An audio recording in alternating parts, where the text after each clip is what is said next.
น้องลาบ่ได้เฮ็ดให้พวกเขาน้องลาก็เลยเฮ็ดแต่ข้าวโพดเนาะขายข้าวโพดได้เงินมาก็สิเขากินม.6เบิ่งม.ดูม.6 ม.ซอกิวแคมอันนั้นมันรหัสบ่0026เหมือนบ่นางลาส่งเนาะบ่ได้ขายจังซี่ซั่นน่ะเอาให้เป็ดให้ไก่กินเบิดบ่ค่ายเพิ่นเราเอาแต่นุ่มป้าไว้เป็ดกินเป็ดมากินข้าวโพดน้องละบุญกินเจียงเขาเริ่มตั้งแต่วันที่หยังช่วงปีมันเขาเฮ็ดอยู่น้ำเฮียแล้วมาต่ออยู่หั่นปีนี้ไปแล้วเข้าไปอยู่เห็นน้ำปุ้ยเนี่ยเฮ็ดยาวไวขนาดเลยแต่น้องลาบ่กินเหล้าติบ่กินเด้อบ่แต่เคยกินอยู่เคยอยู่กินแล้วลองกินสักครั้งกับไอ้นึกบ่ลองก็ได้ไอ FC เบิ่งดูไทยมามอนยามันยังก็ยาดีจะกระเพาะยาดิจุกกระมันจะเป็นอะไรนี่มันจะเป็น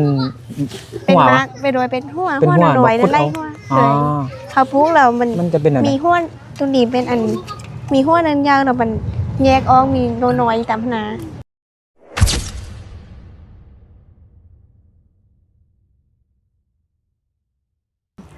ว้า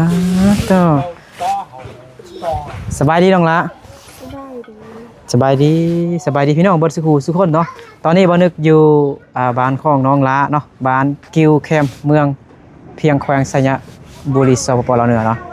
บ่นึกได้เดินทางมาจากบ้าน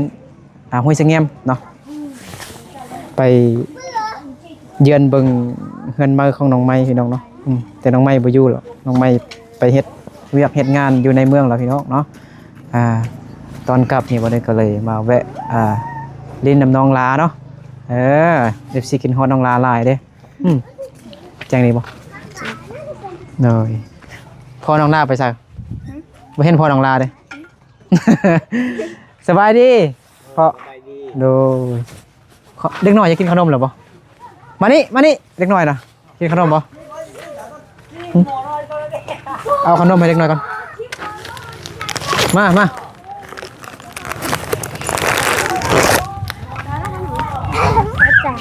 โดยเบิ่งไอรินดูได้บ่โอ้ไวแท้โอ้ขี้อายเนื้อน้องปะดิฮะปะได้เด้อจะขึ้นสูงหลายได้ตกเลยโดยใส่thứ ta rồi nắng rồiไปใส่หมดแล้วยี่นี่บ่หายไปให้ไปอันนี้มาแต่ไซนี่นะไปโลปลามาไปโลปลามาโอ้ได้ซินปลามาบ่ซินอันหมูปลาบ่ได้อยู่เอาตัวเมียนเนาะเห็นบ่อันนี้ติไปค่ายบ่ไปนำพากันนะจักคน5 คนไปเลาะทางใดนะคือว่าได้ซินทางน้ำเฮียพุ่นนะเอานอขนมหลายให้แควปดแควเป้หมดเลยแควเป็นแมงนะอันนี้ก็ไปเลาะปลาผู้เบาดีนะเอาแม่นนึงอันนี้มันอายนึงเป็นจังไดเป็นลูกแสกของเอ๋ยลูกแสกของเอ๋ยมาหาข้าวโพดนำลงมาโอ้อันนี้ข้าวโพดของน้องละมาปลาน้องละคาดตรงเฮียนซ่องมือเนาะไปหักข้าวโพดจักเป่าได้จักเป่าเลยนะได้เป่าหรอเอารถน้ำส้มรถไปข้างหรอจักเป่าก็ได้ลอยปลายเหรอนะข้าวโพดน้องละพี่น้องเนาะโลเท่าได้กับน้องละโล3,000นึงโล3,000ป่ะเลยต้นนึงก็ได้3 ล้านเนาะเลยมื้อนี้ได้จักต้นนี่2 ต้น3 ต้นป่ะประมาณ3 ต้น3-4 ต้นนี่เนาะตรงนี้เนาะหมูนะ10 ปลายล้านเนาะแม่นบ่แม่นไปน้องลาบ่ได้เฮ็ดให้พวกเขาน้องลาก็เลยเฮ็ดแต่ข้าวโพดเนาะขายข้าวโพดได้เงินมาก็สิเขากินบางทีเฮาเฮ็ดส่วนข้าวโพดขายเนี่ยบางทีได้หลายกว่าเฮาเฮ็ดให้พวกเขาพวกคันเก่งเขาก็เฮ็ดให้เข้าก็ได้แม่น เฮ็ดให้ได้เฮ็ดส่วนข้าวโพดได้ก็เขาก็บ่ได้หยังบ่ได้เอาเงินข้าวโพดไปซื้อข้าวกินเอาเงินข้าวโพดไปเฮ็ดอย่างอื่นเฮ็ดเฮือนบ่เฮ็ดอิหยังเฮ็ดเจ้าน้ำบาดาลเนาะแม่นก็ FC ผู้ใหญ่เพิ่นก็ว่าเบิ่งท้ายเดือนนี้ว่าซั่นโดยสิฝากเงินมาเฮ็ดหยังเฮ็ดห้องน้ำว่าสิซื้อท่อเฮ็ดห้องน้ำให้น้องลาวว่าซั่นก็บ่แน่ใจว่าเขาเว้าแท้หรือว่าเขาเว้าลีดจังได๋บ่ฮู้ว่าท้ายเดือนนี้ว่าซั่นโดยเบิ่งเมื่อเดือนนี้ป้าเป็ดก็อยากกินเนาะแม่นมันก็แกะกินเองได้เนาะบ่เก่งๆเนาะเก่งกว่าน้องลาซ้ํแม่นเก่งกว่าหรอกเด็กน้อยนั่นล่ะบ่เมื่อแล้วพุ่นล่ะเลยเอามันนั่นคือบักกะหลายเด้ไปโลลิ้นไปเลาะลิ้นเลยน้องลาฮักก็เลิกเรียนพี่น้องเนาะยังใส่ชุดนักเรียนอยู่เบิ่งปลายซื่อม.6เบิ่งม.ดูม.6 ม.ซอกิวแคมอันนั้นมันรหัสบ่0026เหมือนบ่นางลาชงเนาะแม่นน้องลาแม่นมงชงเหมือนบ่น้องมงชงแม่นแซ่บบ่ขนมอันนี้แซ่บได้เขาใส่หมักเพชรเขาใส่อันผักหอม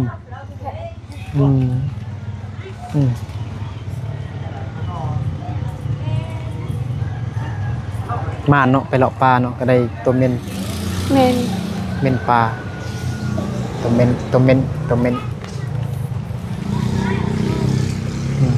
น้องลาสิเฮ็ดหยังน้องลาน่ะเมื่อกี้น่ะกำลังนอนรับฝันดีบ่ไปตลาดมาไปตลาดมาโดยไปไข่มายังอยู่ตลาดบ่ไข่ไปซื้อบัตรเอาไปซื้อบัตรบัตรมืดเหรอวะแม่นซื้อบัตรเติมเฉพาะอะไรทัก5แชท5น้องลาบ่เห็นตอบเลยเน็ตหมดเบิ่ง TikTok ไลน์นี่มันกินหลายใน TikTok เนาะแม่นกินหลายเข้าเบิ่งบัดเดียวนี่มันตามเคยลิ้นมาเคยเบิ่งมาแล้วบัดเดียวเบิดแม่นคือเบานึกนี่เติม100,000กีบนี่ประมาณจักมื้อประมาณ 7-8 มื้อก็เบิดเพราะว่าไปอัปโหลดคลิปลง YouTube เด้มันกินหลายพี่น้องเนาะคันซื้อ 10,000 นี่ต่อบัตรนึงนี่มันคลิปนึงต่อบัตรนึงต่อ 10,000 คลิปนึงไหนลงคลิปนึงมัน 10,000 คลิปปลายวันไล่เนาะบ่คืออยู่อันนั้นตอนไปเรียนอยู่เวียดนามนี่โอ้โคตรนั่นเลยนะจะเป็นเดือน50,000ได้ 50,000 ดงถ้าเป็นเงินกีบเฮาก็45,000กีบหมดเดือนแบบลิ้นตามสบายเลย TikTok เข้าเปิดไอฟังนิทานบางทีก็ฟังอันจิตวิทยามายังเปิดปะไว้แล้วก็นอนบางทีก็ฟังเพลงหมดคืนเลยมันก็บ่เปื้อนเนาะมันบ่หมดเลยเน็ตบ่หมดเลยฟ้าเลยไล่นั่นเนาะไล่เมกเน็ตไลน์ดูเวียดนามมาลาวแหละป้าบดเดียวเติมตลอดกลับมาลาวแล้วคิดฮอดเน็ตอยู่เวียดนามเด้จะกลับไปบ่แม่นเขาเฮ็ดหยังน่ะคือแบบได้ยินเสียงแบบนั่นอยู่ไปโลป้ามาเราเป็นลมกันสิบ่แม่นแบ่งกันบ่แบ่งซีนจักนั่งอยู่บนหรือว่าสิเฮ็ดหยังบ่มาทานได้เฮ็ดหยังสบายดีผู้บ่าวเบิ่งติดดาวอีหยังเต็มหน้ามีซิวหลายติผู้บ่าวขี้อายเนาะผู้บ่าวมงเนาะแม่นผู้สาวเด้ผู้สาวก็ขี้อายเนาะบ่แจ้งดีบ่น้องมาเฮ็ดหยังบ่โอ้งามดีต้องลามาม้อยคือนี่เห็นต้องลาชัดเจนยังบ่ได้นั่งนั่งนี่ได้บ่นั่งได้เดี๋ยวแล้วแบบเอาข้าวผลมาแกะเอาข้าวโพดมาแกะบ่มีเวียกเฮ็ดยังอยู่หลังคาน้องอย่าเต้ท้องแม่เพิ่งติเห็นบ่ทางเพิ่งพี่น้องเนาะมั่งนี่ก็ได้ถ้าจะเป็นสิแต่มันสิปิดเนี่ย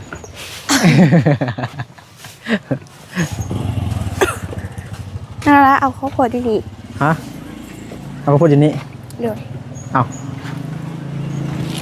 บ่อันนั้นเด้อ หึ บ่ได้ค่ายซั่นติซั่นน่ะเอาให้เป็ดให้ไก่กินเบิด บ่ค่ายตัวเดียวเราเอาแต่นมป้าไว้เป็ดกิน เออ เป็นมากินนะพ่อโพด น้องละบุญกินเจียงเขาเริ่มตั้งแต่วันที่หยัง ได้ยินเขา เดือน ว่า ยัง เดือน12 วันที่หยัง 10ไปแล้วที่20ไปนี่ วันที่ แล้ เสาร์ โดยแล้ว วันที่20เดือนธันวาคมเขาสิเฮ็ดอยู่ไสปีนี้นะ ปีนี้เขาเฮ็ดมวนอยู่น้ำปุ้ย อยู่น้ำปุ้ย โดย อ๋อบุญกินเจียงหรือว่าบุญประเพณีพี่น้องบุญประเพณีของชนเผ่ามงเนาะเขาจะแต่ละปีแบบจะเลื่อนไปเนาะสมมุติปีนี้เฮ็ดอยู่บ้านของน้องล้า โดย แล้วปีหน้าก็จะเฮ็ดอยู่น้ำปุ้ย แม่น ปีต่อไปก็สิเฮ็ดอยู่น้ำเฮียอีหยังต่างๆไปเนาะ แม่น เห็นบ่คล้ายๆคืออันเฮาไปซอบซิ่งแม่นบ่ เห็นทางกันแม่น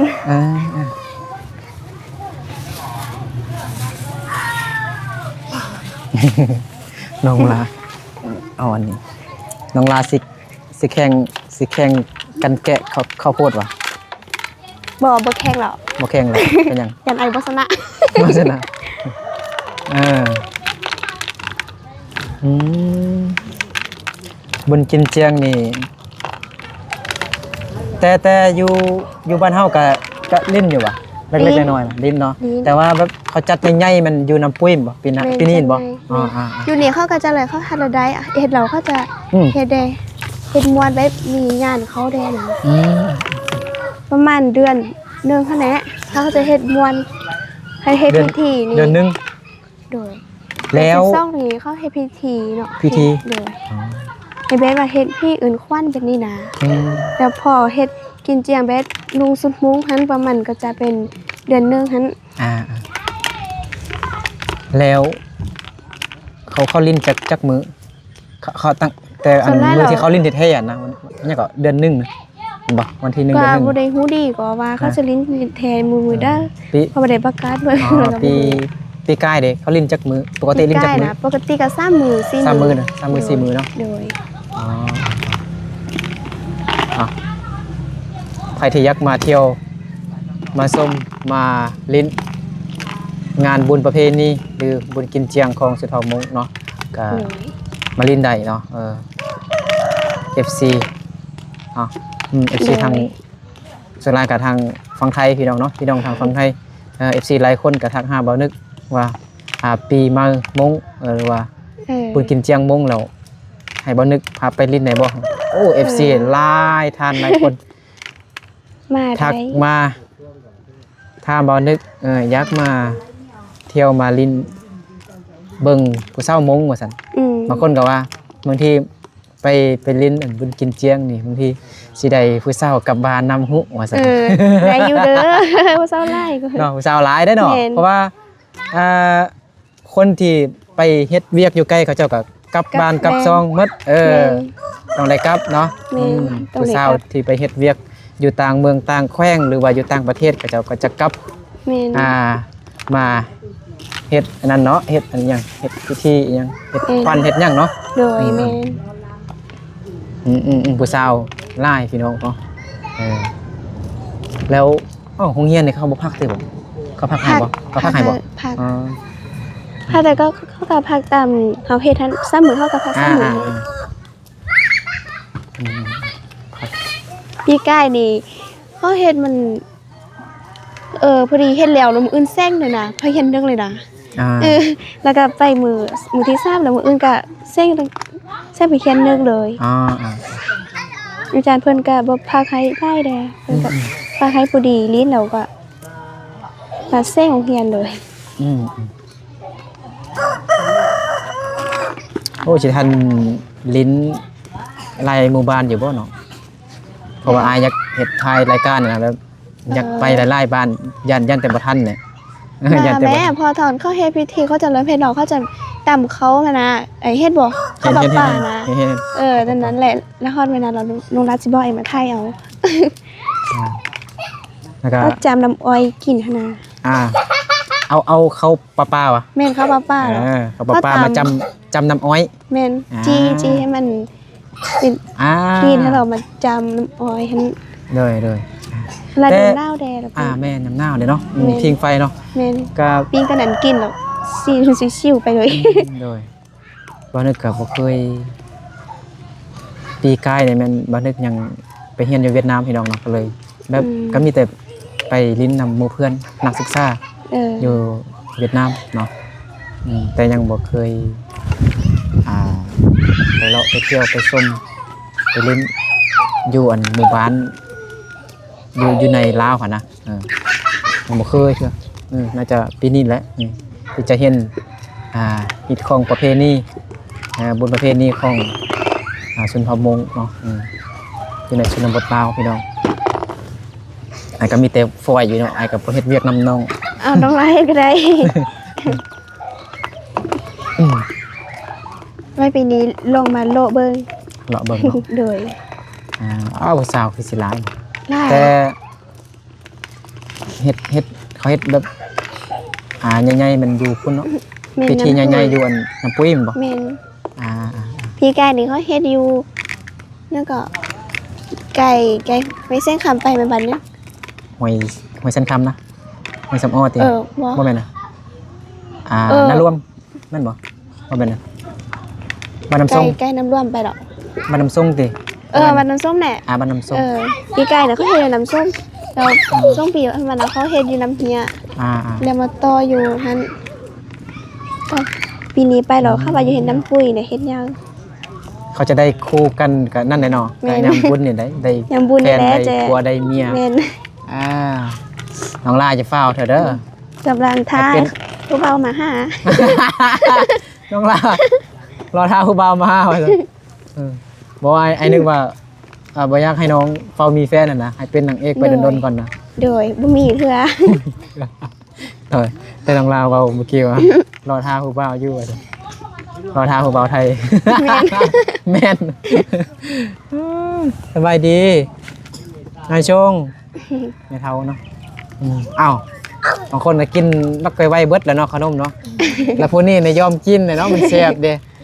บางทีก็เอานิ้วมือเฮ็ดจังซี่แล้วก็คนๆแล้วก็เลียนนิ้วมือแซ่บบ่ไอ้กินน่ะไม่ขอหนึ่งด้านน่ะไอ้กินน่ะมาไม่ขอหนึ่งด้านยับชื่อด่าชื่อด่าอะไรด่า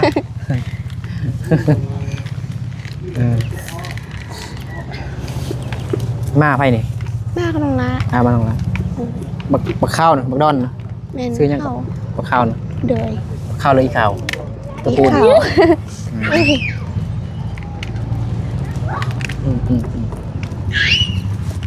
เมื่อวานนี้เห็นไทยประชุมเข้าไปเก็บผักมันบ่เมื่อวานนี้ไปไทยน้องไปยงกับน้องดวงใจไอ้ลงทางไปส่วนน้องเอียบุญเพราะว่าน้องไปยงโทรมาว่ะพวกน้องอยู่ส่วนเอียว่าจังซี่อยู่ส่วนเอียแหละก็พากันหัว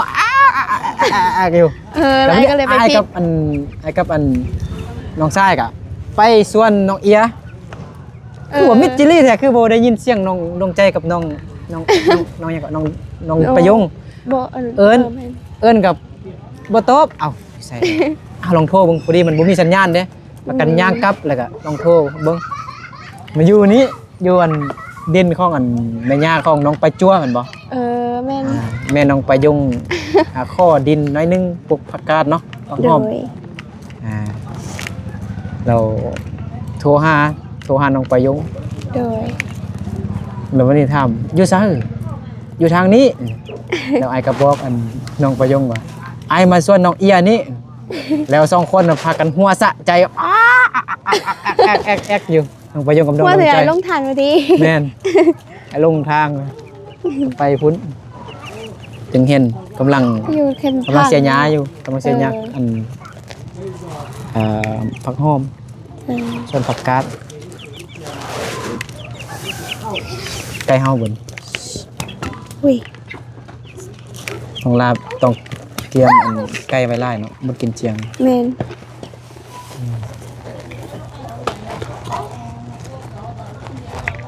ไม่เท่าเห็นอัน FC ทักหาบ่เห็นไอเบียร์ทักหาบ่รู้ได้ซื้อเบียร์นะใช่พวก FC ทางสวรรค์เขต ด้วยทางภาคใต้ เออ FC ลาวเนาะฝากเงินให้น้องละ 1,000 บาทพี่น้องเนาะ อืม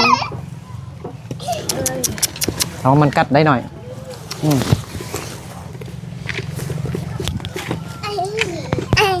เดี๋ยวนี้เปลี่ยนเงินก็ยากพี่น้องเนาะผู้ใดก็บ่ค่อยรับปานใดมีแต่หานเข้าอยู่เมืองเพียงเนาะครับ เรียนอยู่เพียงเท่ากับฮับอยู่ว่ะ ครับอยู่มีแต่ห้านเดียวหั่นแหละครับถ้าห้านอื่นนี่มันเขาเจ้าจะตัดค่าธรรมเนียม 1,000 บาทต่อเท่าไหร่80 บาทแม่นน่ะ80 บาท80 บาทต่อ 1,000 บาทอยู่ตัวเมืองสัญญานี่มีแต่กี้มีไล่บอลพี่น้องเนาะบอลแลกเปลี่ยนเงินต่างประเทศแต่ว่าเดี๋ยวนี้เขาเจ้าแบบยานบัญชีล็อกมายังนะยานบัญชีอายัดเพิ่นก็เลยบ่รับเงินโอนมีแต่รับแต่เงินสดเอาสมมุติเอามีเงินบาทเนาะเงินสดเนาะอาจจะไปแลกเปลี่ยนเอาเงินกีบนี่ได้อยู่ถ้าให้เขาให้ FC โอนมานี่เขาบ่รับเนาะมีแต่รับแต่หารเดียวเนาะหารมือเพียงนี่เขาเจ้าก็ ฮับปน แม่นเขาเจ้ากาเขาตัด ยังเต้น ค่าธรรมเนียมก็บ่หลาย20 บาทพี่น้องเนาะFC ทางนั้นทางสวรรณเขต6 แสนหาเด้อเอ้ยบ่ได้เอาขนมให้น้องเอาละ ขอบใจเด้อ โดยขอบใจไอเบียร์อวยพรให้ไอเบียร์ ข เด้ อบใจเบียร์เด้อน้องลาเข้าอวยพรให้เบียร์เจ้าอยู่ดีมีสู้สุขภาพแข็งแรงความเจ็บอย่าได้ความคล้ายอย่างนี้ขอให้ร่ำๆรวยๆเด้อสาธุ ถ้าถูกเนาะของไอเบียร์อยู่ดีไม่แห้งเนาะเบิ่งเอาขนมให้แม่เฒ่าก่อนขนมหยัง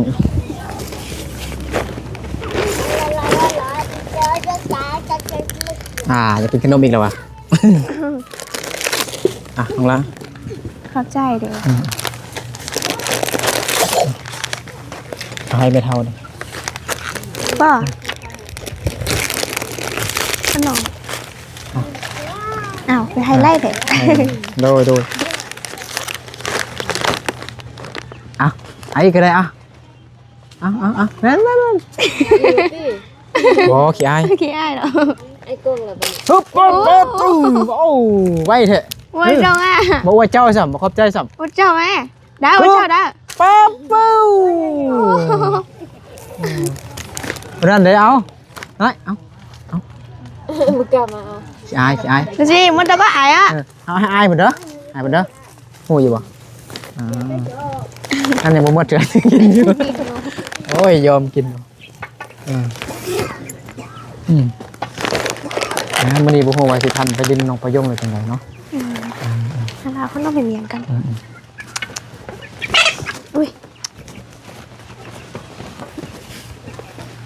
มาหน่อยเนาะเดือน10เดือน11มาหน่อยเกิดลาย น้องล้มเอ่ยนี่ นายชงไม่เท่าเด้อกินข้าวแล้วบ่น้ำหม้อล่ะมันได้กินเถอะน้องลาเซียยังกิน น้องร้านนะยังว่ามีย่างกินเถอะมันละกับเป็ด ครับไปเกลือเป็ดหน่อยไปเกลือเป็ดกับเกลือเป็ด ปี๊น้องลาสิจับเป็ดมาฆ่าให้เบานึกแล้วพี่น้อง เป็ดอยู่น้องหมดแล้ว ขนมหมดแล้วบ่หั่นนะคนเด็กน้อยนะฮะ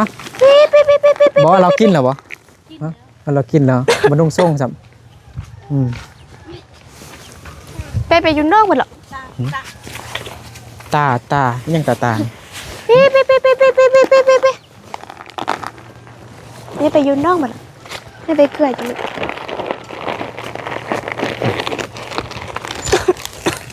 อ้าวอุ้ยน้าคือเปื้อนสินะไปกินมายังมาฮะนั่นนะลูกนะคือว่าฮะขี้ดื้อลายบ่ เอ้าเราบ่เห็นหงเนาะแม่เฒ่าอ่ะขนมตัวมือเราเย็นอยู่ดิอาบน้ำฮักก็แล้วอันบ่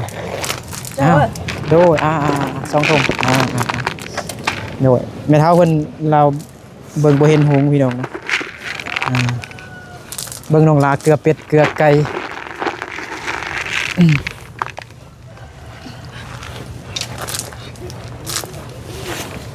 เกลือเป็ดอายวะ โดย เอาเป็ดอาย ไปโรงแรม เป็ดน้อง ไป เลย ยุ่ สิ น นะ น้องไปหรอ เป็ดน้องลามีจักตัวนะ โรงแรมไปยุ่นน้องไปหรอ ฮะ เป็นนี้ยุ่นน้องเพิ่น อยู่น้อง โดยป่วยน่ะป่วยออกไปมาหรอ บุญกินเจียงเนี่ยต้องได้ค่าแกมเหล้าแล้วเนาะ แม่นแหน่ อันนั้นน่ะไวขนาดเลยเป็ดน้องลาบ่กินเหล้าติ บ่ บ่กินเด้อ บ่ แต่เคยกินอยู่ เคยอยู่กี่โล ลองกินสักครั้งกับไอ้นึกบ่ ลองก็ได้ ลองก็ได้เดี๋ยวไอ้สิซื้ออันเราบองยามาแบบหวานๆให้น้องลาลอง ยังลองซิมอยู่ ใช่ อันนี้ มาเป็นยังไง ก็ดีดิ ใช่มันนอนติ นอนสิดิ รับ แหน่ รับซื่อ ลาบซื่อ ๆคิดว่าบ่สบายมันมีไข้เหรอบ่ ๆตอนนั้นมี โค เล มี ย หน่วยหนึงเหรอ โดย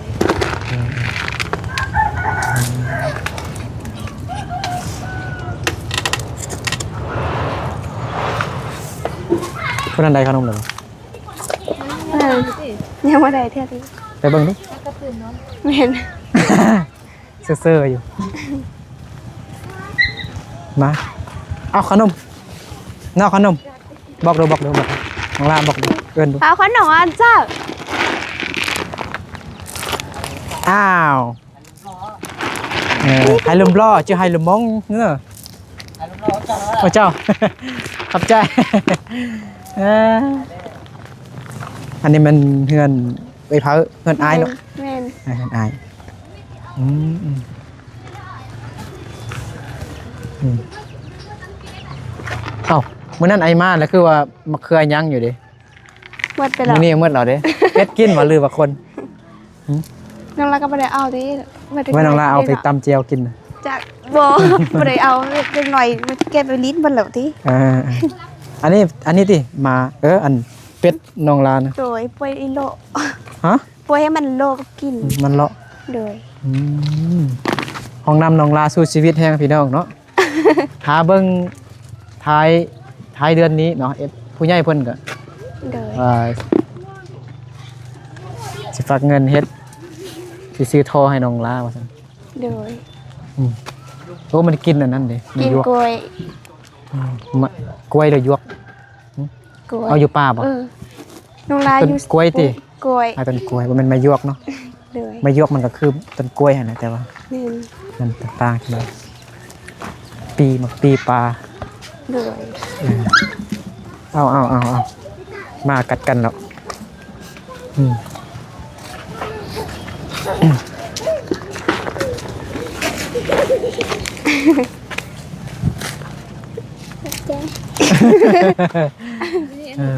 อยู่ห้วยควนหัวได้นี่นะ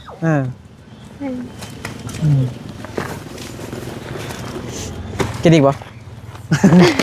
เอา โอ้เจ้าละขอบใจ ใช่เบิ่งจงให้น้องไปยงเลยแต่บุหัวาสิไปได้ไปหาน้องไปยงบ่ทันอยู่บ่เนาะ ทาน ไฟโทรศัพท์กับเบิด ยัง10%พี่น้องเนาะถ่ายอยู่ห้วยสะแงมเด้นี่น้องลาสิค่ายซื้ออันบัตรโทรศัพท์ บ่ไข่ บ่ค่าย ฝากไว้เพื่อจะได้เฮ็ดอีก น่ะ โดย ผู้ใดสอบเพิ่งนะผู้ใดสอบเพิ่ง สองเพิ่งนะ เพิ่ง เมื่อวานนี้พ่อสอบ คิดว่าโหอยู่เนาะ ได้บ่ต้องอันนั้นเด้อ เมื่อวานนี้แล้วพาเขาโพสต์แล้วพ่อเห็นแล้วพ่อเอามา อันนี้บ่เพิ่งเนาะ บ่อันนี้มันยาดี ยา เจกับพ่อ เดี๋ยวมาเบิ่งดูหน่อย ได้ ช่อง ต้องมาเนาะ ให้เบิ่งดูให้ FC เบิ่งดูให้มามอนยามันยังก็ ยาดีเจกับพ่อย าดิจิตอลมันจะเป็นอะไรนี่มันจะเป็น เป็น หัว มากไปโดยเป็นหัว เป็นหัว โดย แบบ นั่นไร พุด หัว อ๋อ เขาพุกเรามัน มันจะเป็นอะไร มีหัวตรงนี้เป็นอันมีหัวนั้นยาวเรามัน แยกออกมีโนน้อยตามนา อันนี้นะ เป็นดอกเคยเห็นบ่ อีหยังก็เป็นดอกหมดแล้ว แม่น ไปจื้อๆได้เนาะ มีตัวนี้เรามัน ใส่ดอก มาก โมเมนต์ที่ อันนี้ตัวเป็นอย่างมันสิ เอามันมีซองสีว่ะสีดำแน่นนี่ สี จังได๋ ดำ ปัง สิปัง ปัง สิปังนั่นแหละเฮ็ดจังซี่เราตากแห้งๆ อันนี้เป็นขี้ตัวดำทันที คิงดำนะ ขี้ดำตีมันบอก ท้ายลง อันนี้เป็นขี้ด คิงดำนะ ำเลย ก็ห้าอย่างก็คือ แล้วตากแห้งๆแล้วก็เฮ็ดแนวใด ตากแห้ง ปรุงแนวใด เฮ็ด เฮ็ด ท่อง เป็น ไว้ จาน คลุกให้มันเป็นอันน้อยๆเราค่อยกิน น้อยๆ ตามให้มันน้อยๆนะ ตำให้มันแรก โดย ๆตำให้มันน้อยๆตำให้แรกๆคือเฮาตำข้าวเบื่อนะเนาะเห็นบ่ โดย เราตำข้าวเบื่อนะ ตามเรา ไอ้ จะเข้าไว้ แม่น จะได้ ๆ กิน เคยกินอยู่ปะ เคยกินเคยมีอันหมู่คนหนึงที่ไปเรียนเวียดนามนำกัน เราก็เอาไปนํไอ้กินน่ะก็ดีอยู่เด้ โดย กินน่ะก็ดีได้พอดีเจ็บท้องตอนนั้นกินน่ะก็ดีเด้ ดีว่ะ แม่นมันเคลื่อนมันหมุนเคลื่อนปูนน่ะเนาะคือปูนเคลื่อนทรายหั่นน่ะปูนแบบนั้นเฮ็ดนั่นน่ะหมุนแบบแรกๆแล้วก็เอาไปเมียนอืมบ่นึกเคยเจ็บท้อง แล้วพอดีมีหมู่อันคนมงคนหนึงเนาะตอนไปเรียนในเวียดนาม โดย เฮาอันบ่นึกกินคับเดียวแล้วดีเลยพี่น้อง ยาตัวนี้คนมงเฮามันจะมีลาย เพราะว่ามันจะไว้ตากแห้งเราจะเอาให้ไอไว้เพื่อเก็บท้องจะได้กินไปตากแห้งก่อน ไอท้องเสียตลอด กิน เจ้า ข้าว พ่อนี่มาพากับเจ็บ กิน เนาะ แม่นกินข้าวแล้วก็ เออ เจ็บท้องพร้อมเลยคล้ายๆแบบเขาเอิ้นว่าอันไส้แตกอันนะ เออ แบบกินข้าวอิ่มแล้วก็เจ็บท้องพร้อมเลยนะ ก็พ่อนี่บ่กินก็เจ็บกินก็เจ็บเนาะ กินก็เจ็บ แต่เฮาต้องยำอาหารให้มันเล็กๆเฮาบ่ต้องเฝ้ากิน โดย แบบกระเพาะเฮาอันลำไส้แบบมันบ่อันนั้นนะ โดย กระเพาะเฮาบ่ทัน ในอีปวงอ่ะ บ่ทันทำงานหั่นนะคันเฮากินไว โดย ๆเฮาต้องยำให้แลก คืออันบดทองอ่ะเนาะมันยังก็บดทอง กิน อั อาน หารต้องยำให้แล้วเคี้ยวให้แต่อาหารได้บายดิ อ่ากินยำใดยังก็ เริ่มแรกดูลองเล่าบดทองบดนี้ดู มันจื้อดีแล้ว กินอาหารบอกคนมาอยู่ใส่หน่อยอยู่ได้ โอ้ย มันอยู่ทางไหนเอาว่าทางโน้น ได้ยินอยู่บ่ ได้ยินไหมกินอาหารบอกคนกินไวกินอันใดต้องยำให้แลกใช่ปะ แม่น เคี่ยวให้แลกอาหารย่อยไวกินลง กินทอง กินลงไปจึงบ่เจ็บท้อง ตึกตอนเติบอันทำไม ไอ้เอ้ยน้องพ่อแม่ดีใจแล้ววันนี้ไปหาบุตรทองของอันเท้าสมซีบ่แม่นบ่เท้าสมซีแม่นเท้าสมซีเป็นคนสาลาดบ่ได้คาดกันเราบ่เรียน นี่ใจเทียมไป อ่า เราบดทอง ระบดทองตอนอยู่ปหยังป .4 ป .5 ว่ะ แม่นขนาดในแม็กเรา ป .3 ป .4 ป .5 เนาะมักระบดทองเนาะเป็นระบดทองแล้วก็โอ้ยยานแต่เราบ่ได้ เราบ หั่น ด แหละ ทองขึ้นใจนี่ ระบดทองคือใจ ตอน คั นั้น น อาจารย์ เล่าเห็น ในครูให้เราบดทองแล้วก็ปาดปันนกกินมักให้แล้ว แม่นพ่อพากับเราคน เออเซลในห้องอืม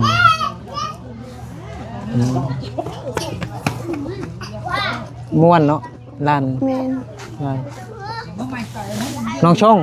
ใหญ่มาแล้วบ่ต้องขี้คุยเด้อใหญ่มาแล้วงามเด้อหั่นน่ะ แม่น เป็นดาราได้เลยผู้ใหญ่ผู้สูงผิวดีเลยใหญ่มาเบิ่งโอ้อาจีกินขนมไวแท้ฮะ1 นาทีกิน3 ธง 4 ธงพุ่น พี่บุบดเถอะ คนนั้นยังกินบ่หมดเด้ออืม ไปชินชัว เว้าอันเรื่องเจ็บท้องตอนนี้ยังเจ็บอยู่ในตอนนี้ กระ เจ็บ เพาะ เยอะแม่นเจ็บแบบอยากกินเผ็ดน้อยหนึงก็เจ็บ แม่น แต่อยากกินหั่นนะคันบ่กินแล้ว แม่นแน่กินข้าวบ่แซ่บ กินข้าวแบบบ่แซ่บนะ ต้องมีมักเผ็ดคันกินแล้ว แม่น สัมผัสแบบเจ็บนะ ถ้ากินแล้วก็เจ็บ แม่น 33 โอ้ยชัว ยาล่ะ หนาวเนาะ โอ้ยเริ่มหนาวแล้วเนาะ แม่นเริ่มหนาว อืม จะได้ดังไฟอยู่ข้างนอกแล้วนี่ อากาศมันหนาวดูแลตัวเองให้ดีใช่นะเพลง เสียงดีเนาะ เพลงกันยังก็น้องปลาบ่แม่นน้องตาตุ้นเนาะห้องเพลงเก่งเนาะ แม่นตาตู้เสียงดีเนาะของเพลงเก่ง ห้องน้องตาตุ้นนี่ห้องเพลงก็เก่งเต้นก็แอวอ่อนอีก แม่น เต้นคือคนเวียดอันใดเบิ่ง เออ แอวมันอ่อนแท้ แม่น เต้นคือคนเวียดคนเวียดนามเต้นภาษาเวียดนามเต้นน้องตาตุ้นเต้นแบบเฮ็ดแอวอ่อนตึ๊ดๆคือว่าเฮ็ดได้กับน้องดวงใจ เออ น้องใจน้องปลาส่งน้องปลายงก็เต้นแต่ให้เต้นเนี่ยบ่เต้นไหนขี้อายแต่ไปรักเต้นอยู่ป่าพุ่นน้องปลายงกับน้องดวงใจนี่มาไปรักถ่ายรูปถ่ายวีดีโอถ่าย แม่น เต้น TikTok อยู่ป่าบ่ฮู้ว่าสิทันไปหาน้องปลายงนี่บ่เมื่อกี้ก็เห็นน้องปลายงอยู่พุ่นได้ผู้ใดนะสองคน ในเป็นน้องปัจจัว ไปจั่วกับไผ น้องปัจจัวกับน้องอาลี น้องอาลี เด้อ อาลีน้องอาเลียเนาะอาเลียมันอยู่น้ำยาพุ่น ป้าโถยไปหาน้องอาเลียน้องซีน้องไม้เนี่ยไปปั่นไปประจนภัย เส้นทางโคตรยากแม่นอยู่ทางล่วงทางใหญ่ อยู่น้ำยา น้ำยาบแต่จากน้ำปุ้ยไปอย่างกะพอนั่นอยู่กับมีแบบทางปูย่างกันยังบ่ทันแตกบ่ทันโปดเปเถือจากน้ำปุ้ยมาบ้านเฮาเนี่ยมัน ชัวแบบชัวเส้นทาง ยากมันอันนั้นมันเข้า ตรง ปู นี้ฟีฝุ่นกันไล่ได้ คือ เนาะ ฝุ่นป้า บ้าน เถ ไก่ อะ ทอนก็มาคือคนเหมือนเรา คันบ่มีหมวกกันน็อกนี่ป้าคือแบบขี้ฝุ่นเต็มหมดแหละโอเคเฮ็ดยังไงเขียนหนังสือ จากเบิ่งดิ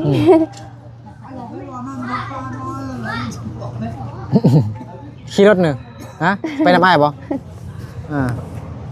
โอเคเนาะเดี๋ยวไอ้กลับก่อนเด้อ โดย วันนี้ก็แวะมาเอาเงินที่ผู้ใหญ่เพิ่นทางสวรรณเขตเนาะทางภาคใต้เนาะ FC ลาวนี่แหละเนาะฝาก โดย เงินให้น้องลาได้มีเงินไปโรงเรียนมีเงินซื้อเนาะซื้อ โดย เน็ตซื้อของกินอิหยังก็แล้วแต่เนาะซื้อปื้มซื้อโซ่ โดย มีแต่ข้อห้ามก็บ่ให้ซื้อเหล้าซื้อเบียร์กิน โด เลย ย บ่ซื้อแล้ว โอเคพี่น้องเนาะอยู่ดีมีแห้งเบิดสุขุสุคนเนาะขอบใจขอบคุณไอเบียร์เพิ่นหลายๆเนาะขอให้ไอเบียร์เพิ่นจงอยู่ดีมีแห้งเนาะสุขภาพแข็งแรงขอให้มีแต่ความสุขความเจริญรุ่งเรืองสาธุเนาะไปพี่น้องเนาะมานึกกลับบ้านก่อนบ๊ายบาย